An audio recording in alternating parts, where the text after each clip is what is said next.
بسم الله الرحمن الرحيم عما يتساءلون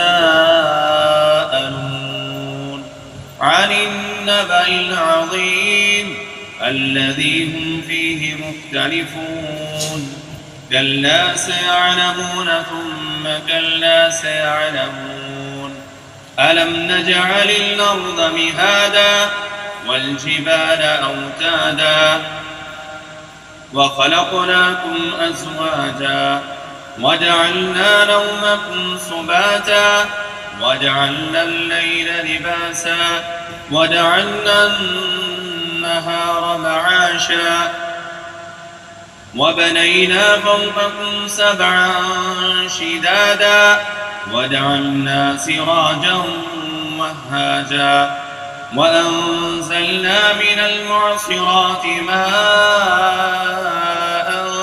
ثجاجا لنخرج به حبا ونباتا وجنات ألفافا إن يوم الفصل كان ميقاتا يوم ينفخ في الصور فتأتون أفواجا وفتحت السماء فكانت أبوابا وسيرت الجبال فكانت سرابا إن جهنم كانت مرصادا للطاغين مآبا لابثين فيها أحقابا لا يذوقون فيها بردا ولا شرابا إلا حميما وغساقا جزاء وفاقا إنهم كانوا لا يرجون حسابا وكذبوا بآياتنا كذابا وكل شيء أحصيناه كتابا فذوقوا فلن نزيدكم إلا عذابا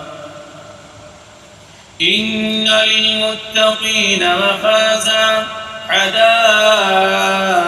وأعنابا وكواعب أترابا وكأسا دهاقا لا يسمعون فيها لغوا ولا كذابا جزاء من ربك عطاء حسابا رب السماوات والأرض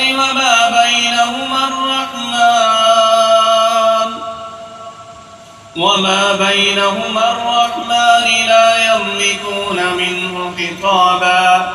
يوم يقوم الروح والملائكة صفا لا يتكلمون إلا من أذن له الرحمن وقال صوابا ذلك اليوم الحق فمن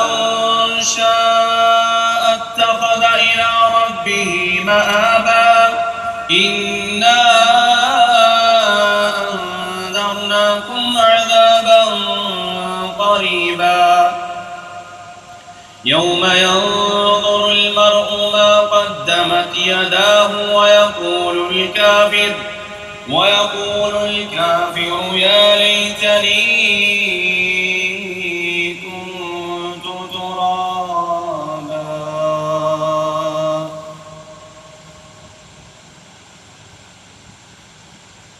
قال رسول الله صلى الله عليه وسلم اقرأوا القرآن بلحون العرب. अल्लाह के नबी सल्लल्लाहु अलैहि वसल्लम ने फरमाया कि कुरान को अरबी लहजा के अंदर पढ़े। अरबी लहजा में कुरान पाक पढ़ना ये हम सब मुसलमानों की जिम्मेदारी है और कुरान पाक जितना आप पढ़ते हैं या कुरान पाक पढ़ाते हैं ये सबसे बेहतरीन तालीम यही है। अल्लाह के नबी सल्लल्लाहु अलैहि वसल्लम ने उसके बारे में फरमाया खैरुकुम मन तअल्लम अल-कुरान व अल्लम, क्या आप तमाम लोगों में से सबसे बेहतरीन लोग वो हैं जो कुरान पढ़ते हैं और कुरान पढ़ाते हैं। अल्हम्दुलिल्लाह मैंने कुरान पढ़ा हुआ है और मैं सुबह के टाइम पे क्लास भी पढ़ाता हूँ अल्लाह की तौफीक से। तो हिफ़्ज़ की क्लास वो मैंने शुरू की हुई है, मेरे साथ एक दो और कुर्रा साहिबान भी हैं अल्हम्दुलिल्लाह। تو ہم 3 دوست مل کر جو ہے کلاس بھی پڑھاتے ہیں صبح 7 بجے سے لے کے 11:30 بجے تک،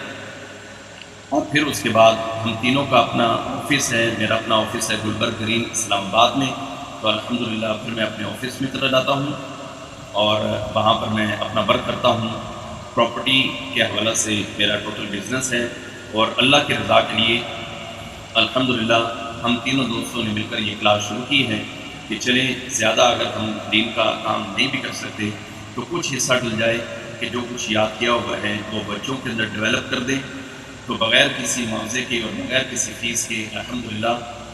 ہم صبح 7 بجے سے 11:30 بجے تک جو ہے وہ کلاس اس کی چلاتے ہیں، اور پھر اس کے بعد اپنا ورک کرتے ہیں۔ تو میں اپنے تمام علماء کرام، قرآن کرام سے کہوں گا کہ آپ دین کی تعلیم لوگوں کو دیں، اور دین کی تعلیم دینے کے ساتھ ساتھ کوشش کریں کہ آپ اپنا چھوٹا موٹا کوئی نہ کوئی کاروبار بزنس جو ہے وہ ضرور کریں، تاکہ کسی بھی قسم کی جو لوگوں کی محتاجی ہوتی ہے اس سے ہم بچ سکیں۔ اللہ سے دعا ہے اللہ ذو الجلال ہمیں اعمال صالحہ کرنے کی توفیق عطا فرمائے، دین کا کام کرنے کی توفیق عطا فرمائے، اللہ ہم سب سے راضی ہو جائے۔ السلام علیکم ورحمۃ اللہ وبرکاتہ۔